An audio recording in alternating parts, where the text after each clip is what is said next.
dyan, at pag nahulog ka dyan, delo ka. Affected ang business mo, affected ang career mo, affected lahat. So kailangan, sabihin ko sa inyo ngayon, ano-ano yung mga deadly pitfalls na yan. Ready? Yes. If you have a pen and paper, ilabas mo yan ngayon, kakailanganin mo to. Reinventing the wheel. Reway means right way. Right way. Kung baga sa gulong, bilog. Huwag ka nang gumawa ng other way. Huwag ka nang mag-invento ng ibang bilog, ng ibang gulong. Baka gumawa ka ng gulong na tatsulok. May-imagine mo ba, mag-bike ka, tapos ang gulong mo tatsulok. Tignan ko lang kung mandal ka. Tama, reway is right way. Gawin natin ito ng tama. Gawin mo ng todo. Gawin mo ng tuloy-tuloy. Do not make any other way.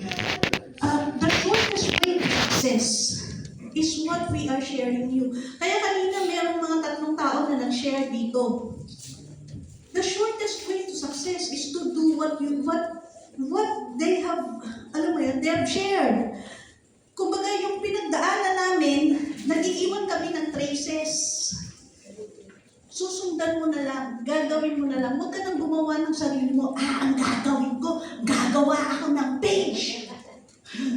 Tapos, mahal sa kanila, mahal sa office yung resibo, ang gagawin ko, ibababa ang presyo, subukan ng tutos. Yung sa iba, yung nakausap na nito, kakausapin ko, sa akin ka na lang. Okay, huwag kang gumawa ng ibang way. Just follow the right way. Reway is right way. You will never go wrong sa reway kung susundin lang natin. Okay? Alright? Huwag kang na mag-create ng shortcuts. Para hindi ako mahirapan sa OPP, kukunin ko na lang yung na-OPP na ng kapwa ko. Subukan mo matapatan yung na-OPP ko, tapos tama ba? Yes. Walang shortcut. Hindi pwede mag-shortcut. Kasi habang shortcut mo, lalo kang mapapalong ka. Compliance ang bansa mo. Sabay ganun yun. Okay. Do not reinvent the wheel. We just have to follow. Ang maganda dito sa business natin, ang pinakamagaling sumunod. Nasa leadership business tayo. Okay? Sa leadership business, bago ka maging leader, magiging follower ka na. Make sure we follow. Ako ang pinafollow ko, yung sponsor ko. He is our team lead, Pegasus Joel Gamas. Si Joel Gamas, ang pinafollow niya, si Yuping Lee. Si Yuping Lee, ang pinafollow niya, si Team Supreme Loman Shen. Si Loman Shen, ang pinafollow niya, si Alan Kang. Si Alan Kang, nandun si Alan Chung. Nandun. Hanggang umabot kay Dr. Lee. Sino pinafollow ko? Dr. Lee. Dr. Lim Bunhong. Sino pinafollow ko? Pag shortcut ko ng lahat ng yun, bottom line, lahat tayo, ang pinafollow natin, yung brains ng lahat ng ito. So don't make any shortcuts. Okay? Next. Yung bagal, actually stem cell yan, no? Tapos yung beer. Small time attitude. Alam mo yun? Nasa leeway ka. Tapos sasabihin, ini-invite ka, punta ka sa leader sharing, may matututunan ka doon. Sasabihin mo, wala akong pera, wala akong masahe. Hoy! Gising! Small time attitude! Alam mo yun, parang nasa leeway ka. Hello, gagawa ka ng paraan, nagawa mo nga ng paraan, pambili mo ng 6 months therapy. Tama ba? You are failing to see the bigger picture. Saan na pupunta pag may LTS? Hindi mo nakikita. Hindi yung maliliit na ganitong events. This is actually charging you. This is teaching you how to do it. Parang elephant. How do you eat an elephant? You bite it ng maliliit. Hindi mo na pwedeng dunukin agad yung buong elephant. Siyempre, tatapesan mo muna yung inom nun, unti-untiin mo. Pag naubos mo na yung ilong, tenga naman. Alam mo yun? How do you eat an elephant? You eat it bit by bit. Same is true with Riway. You want to be successful? You want to be wealthy? Ay, gagawin mo siya step by step. Huwag yung, kasi ang mahal-mahal yan, wala ang pang... Hoy! Mas importante ka. Pag proud akong pinag-usapan, yung iba sinasabi nila mahal, hindi. The price is what you pay, pero yung value is what you get. Oo, naglabas ka ng, sa ngayon ha, naglabas ka ng 180,000, pero ang natipid mo, milyon-milyon sa ospital. Ang natipid mo, priceless, kasi may oras ka kasama yung pamilya mo. Kasama mo sila na hindi ka nila inaalagaan. Kasama mo sila na asset ka ng family mo. Hindi yung dinugas ka ng puwet. Kasi meron mga tao, kasama nga nila pamilya nila, alagay naman, gisubo naman. Unti mo kilikili, hindi mo punasan, kailangan pang kukuskusin ng gano'n, tapos igaganon ng igaganon. You cannot say you're successful pag na gano'n. Yung binabayad mo for per year is for you to become an asset. Binabalik mo yung favor, yung value sa katawan mo. Yung katawan, kanina may kausap kami. Si Tatay Joe. Binabalik mo yung favor sa katawan mo na ginamit mo na for how many years. Imagine mo kung ilang taon ka ngayon. O sige nga, tingnan ko. Wala magsisinungaling na. Sasabihin natin sabay-sabay kung ilang taon ka ngayon. Okay? Yes. O ready. At the count of 3 ha, isisigaw mo na, isigaw mo, huwag kami hiya. Isigaw mo kung ilang taon ka ngayon. Ready? 1, 2, 3. 57. Kung ilang taon ka ngayon, that's how long you have been using and abusing your body. Tama ba? Abusado ka sa katawan mo. Ano mangyayari when you take per year, you are, alam mo yun, binibigyan mo ulit ng favor. Uy, body, salamat ha. Kasi sa tagal ng panahon, ikaw nakasama ko. Alam mo, may kasama ka ba? Sa tagal ng panahon, naging ganito ako, na dahil healthy ka, maayos ka. Ganun naman yung katawan mo. Medyo anuhin mo naman, di ba? Medyo anuhin mo naman. Itap mo naman siya na, uy, thank you ha. O dahil dyan, may reward ka, stem cell tayo. Ganon? Ano, tipirin? Pinagpapakan mo na ng gusto. Tama ba? Yes. Huwag kang mag-try na magbenta ng portier sa iba. Ang bentahan mo muna sarili mo. Why you cannot share something which you do not have? Tapos, paparas, low self-esteem. Hindi. The fact that you are in Midway, you should be proud. When I went to Thailand, ang lagi kong linya sa immigration, laging tanong sa immigration, anong gagawin mo doon? Anong meron doon? May yabang ako. I will be representing the Philippines in Thailand. Bakit ako naman? Marami nga lang kami, 1,400.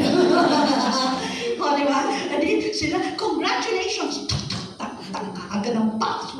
Walang question. Tama? Tapos, nasa Riway ka, hihiyak. Be proud! Doon sa event, ang yabang namin, ang gandang Pilipiniana namin. We are proud as Filipinos. Bakit? Kami na maganda doon. The rest is dead. So now fail to see the bigger picture. You are born for greatness. You have so much potential. Sabi nga, you are oozing with potential. Hindi yung nandito. You are the champion. Wala mo gagawin ko eh. What? Pitfall yan. Pagka ganun ka, ganun yung mindset mo, maliit. Parang ang gusto mo, may ulan, kailangan mo ng tubig, ang dinala mo lang, tabo. Pagka may ulan, mag-shower of blessings, dapat ang dala mo drum, di kayo sa malaking swimming pool, ganun. Alright? 3, failing to set goals. Bakit ka nandito? In the first place, bakit ka nandito? Use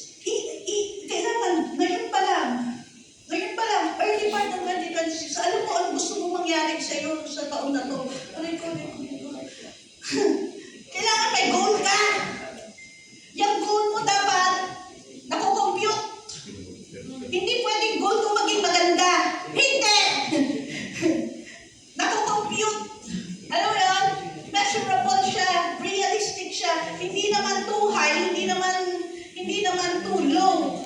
Alam mo yun? Parang nakita ko si Riway ngayon. Dapat bago mag-February, may diamond account ako. Ganun. Bago mag-February. O di kaya, aantayin ko yung FTS. Makikinig ako doon. Tapos mahihit ko ang aking unang star. Kasi sa Riway, dito ko natutunan paano mag-set ng goal. I was able to hit my first star on my first critics hearing on the day. Kasi sa umpisa pa lang, klaro ko ang gusto ko. Pero huwag naman, kailangan realistic naman. Baka naman kakajoy mo pa lang, gusto mo maging Pegasus next week. Saan kita? Hindi pwede.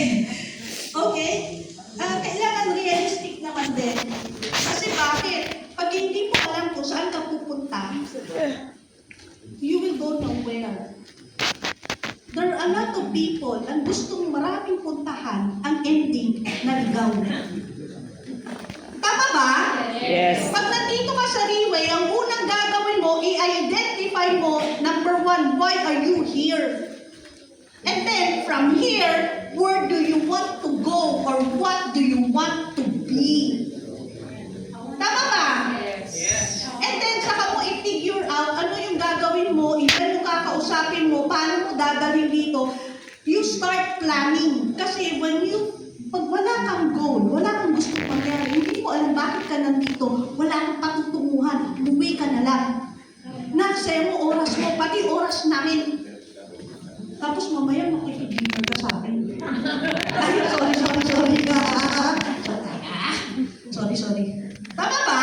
Yes. Tama.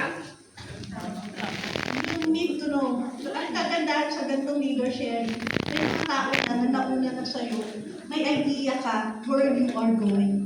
Tama ba? Yes. Okay, next. Yan! Mga taong walang ginawa, kundi magreklamo! Bakit gano'n ang hina ng aircon? Yung stage namin, ang baba! Lahat na lang, nireklamo mo, loko ka.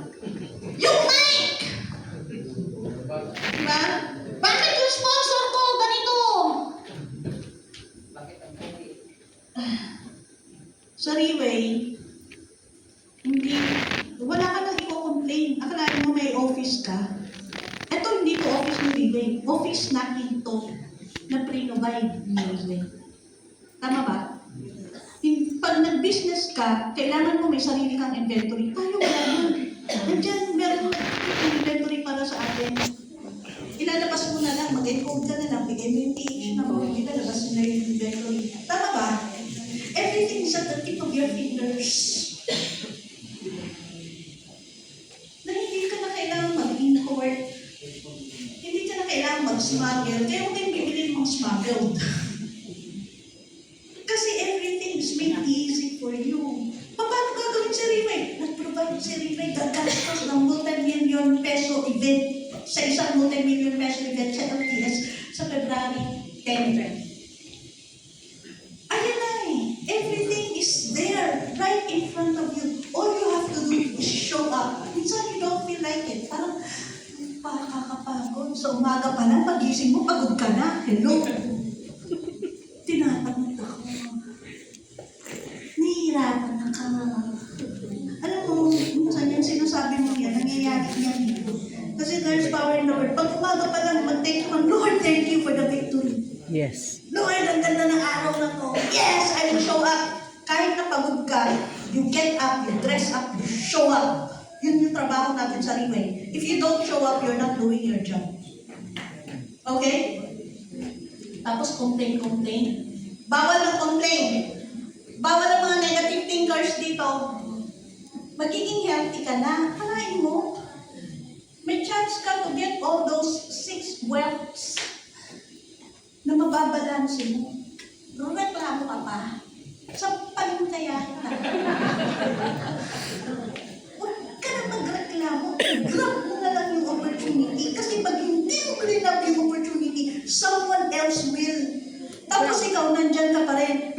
Papasok ka pa rin araw-araw mo sa trabaho mo. Tapos ganun pa rin ang sweldo mo. Kahit anong trabaho mo, lahat na ng sipag mo, ginawa mo. Nagkanda, puyat ka na. Makikita mo, yung tax mo, yung isang taong sweldo mo, isang buwang tax lang niya, Susan. Ganon. Ako yan. Ganon talaga ba nabababa? Hindi ka bababa na. Bawal magsabi ng 1.3. Sorry. Average. Diba? Magkano tax? Nasa 150, 160,000. Isang buwan. Tax. Tapos, salima yun ha. Tapos complain ka. No, work for it. Kasi kung nangyari kay Ate Susan, nangyayari din sa'yo. Tama. Ang pinakatamad dito, kita na sa around 100. Tamad yun. Tamad ng tamad yun. Tapos ang complain, next, listening to negative people. Nagkwento ko na ba sa inyo yung kwentong tae? Gusto niyo makarinig ng kwentong tae? Gusto niyo makakita ng makarinig ng ganito kasi. Ganito yan. Nakal-Pilipinyana. Kasama namin si Mea. Okay? Ang ganda ng suot niya. Kung nakita niyo, kung friend niyo sa FB, ang ganda ng gown niya. Todo makeup and all. Alam mo ano nangyari? On our way, dun sa Impact Challenger Arena, dun ginagana pang Miss Universe. So, feeling Miss Universe, ano? Nakakita siya along the way ng tae. Tae. Mabasa-basa. Nung nakita niya yung todo gown na, todo Pilipinyana, nung nakita niya yung, uy! Sis! May tae! Sabi niya, kaya lang, tae nga ba? Tae nga ba? Kita niya mabasa-basa, kaya lang di ba sure, brown, ano. So, ginawa niya, ginawakan. Mainit-init? Bago? Chunky? Kaya lang hindi siya sigurado kung tae nga talaga. Sabi niya, konti yata ng kumuha niya, gano'n. Hindi pwedeng gano'n lang, kailangan gano'n. Tapos, buwan tayo na pala ito, sis. Sabi ko, hindi ka pa sigurado. Ano nang ginawa para masigurado niya? Tinignan!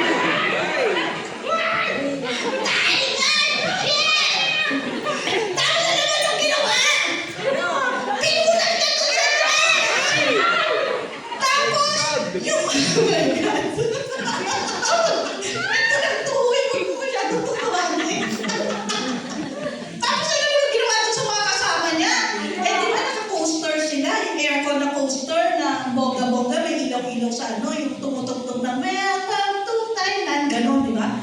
Umakit siya dun sa ano, sa coaster.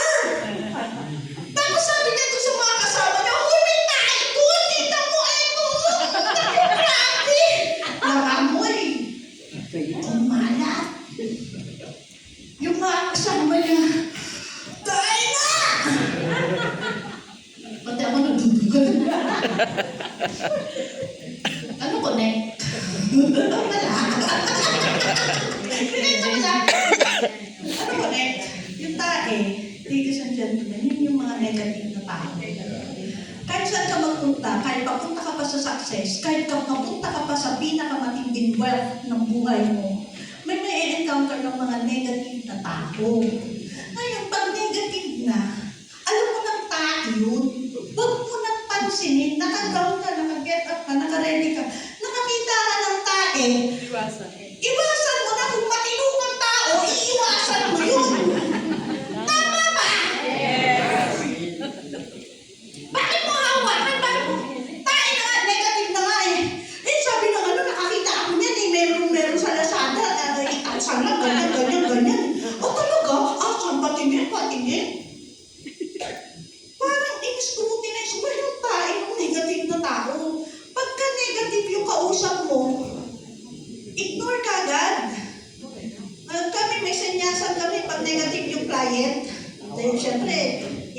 namin yan, ini-ABC rules. So, isa, dalawang taong kausap niyan, di ba? Pinapalibutan namin yan. Pag negative yung kausap, nagsasanyasan na kami. Ibig sabihin, huwag mo nang patulan, negative yan. Di ba? Huwag mo nang pansinin, never ever listen to negative people. Kasi when you listen to negative people, it's like you scrutinize mo pa yung tae, tapos, imbis na madala mo sa freeway, ikaw ang nadala. Ikaw ang nadala doon sa kung ano-anong gadgets. Na ginaganon-ganon na. Na ikaw nadala doon sa mga products na hinahalo-halo kung ano-ano, di ba? Never ever listen to negative people. Bakit? When you listen to them, nai-invite sa'yo yung negativity. Walang pinagkaiba yan sa tae na. Pagka hinayaan mo lang yan, matutuyo din yan. Tama ba? Pag natuyo yan, hahanginin yan, dadalhin mo sa mga halaman, magiging fertilizer pa yan. Hayaan mo lang. Do not be affected. Number one, do not listen to them. Huwag mong pansinin, do not be affected by them. Sa negosyo natin na to, you will encounter a lot of tae. Yung mga tae na yan will somehow mag-discuss ka na, mag-challenge ka kasi gusto mo naman tulungan. Pinagbintangan ka pa, naku, kakakatangan ka mo. Di ba? Gusto mo naman tumulong, ikaw pa yung masama. Nakaka-encounter ka ng mga frustrations. Pero huwag kang papadala, huwag kang papapekto. Magpa-apekto ka once, sasabihin mo, ayaw ko na mag-ibig. Diba, yan mo kagaya niya, diba, G, bumabalik. Pero naman, you wasted how many years? Diba? Stop back to zero ka ulit. Stop ka ulit. Gusto mo? Ayaw. So don't ever listen to negative people. Anong gagawin sa tae? Iwasan. Huwag pansinin. Iwasan. Huwag magpa-apekto.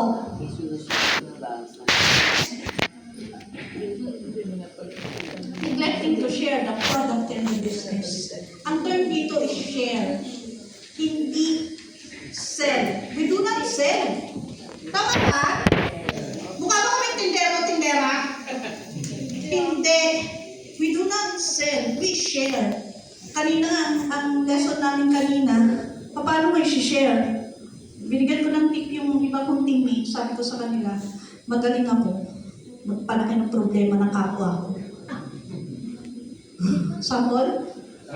Sample? Mare, may kaibigan ako. Si Mare, may sakit si Mare. Mare, kamusta? Okay naman. Kamusta si Mare? May sakit eh. Anong sakit? Recently na ospital. Bakit na ospital? Na-stroke. Kasi kung ano-anong kinakain, kung ano-anong iniinom. Oo nga, ako, delikado yan. Delikado yan. Oh, tsaka teka ha, magastos. Magkano gastos mo sa hospital kung bakit na kayo? Naka-almost kalahati kami. Normal yun ang gastos. Mura na yun. Yung iba, umaabot pa ng mas malaki. O, nagiging conservative ako, nakakalahati kami. Ha? Saan? Naku, paano nyo na-raise yung pera? Saan galing? Buti nakautang ka. Magkano interest? Bumalat na yung problema niya, di ba? Tapos ano sabi nung to? Kailangan pa daw ng ng physio, ano nga yun, yung anong tawag doon, yung therapy, kailangan pa daw ng naku, tuloy-tuloy na gastos yan, Mare. Di ba? Ay, sino mag-aalaga? Nag-work ka. Naku, alagayin yan. Yung anak mo, naku. Sa umpisa, okay yan. Later on, hindi na. Tapos, alam mo ba, Mare, pag si Pare na-stroke ng ganyan, naku, hindi na happy. Oo, Mare. Ano ka, iiyak na yun. Lumaki ang problema? Yes!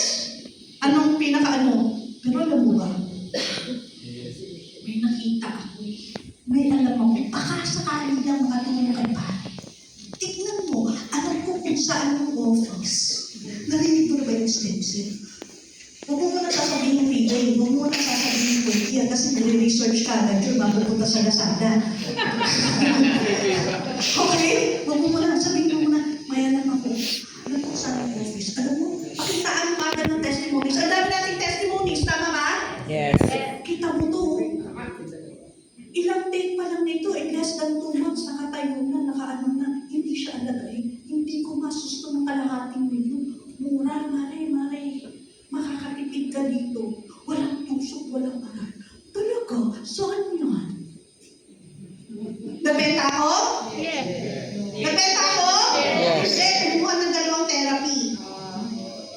Masaya? Yes! Hindi ka benta. Anong ginawa mo? You solved someone's problem. Ganun lang siya. Ang positioning mo is you be the solution to their problem. Pag ikaw ang may dala ng solusyon, hayaan mo muna ang problema sila. Hayaan mo muna, parating mo yung problema. Pag malaki ang problema, mas malaki yung chance na makukunin nila, na igagrab nila yung solusyon na dala mo. Tama? Dapat marunong ka manggatong. Hindi sinasabi, gatungan mo, naku, mahirap yan. Mahal yan. Naku! Kailangan magaling kang gumalaw. Bakit? Kasi yung solution mo is something that will solve their biggest problem. Okay? You maximize what the company has to offer. Hindi lang per year. Akalain mo, hindi lang maano yung problema niya sa stroke. Ano ba maximize yun?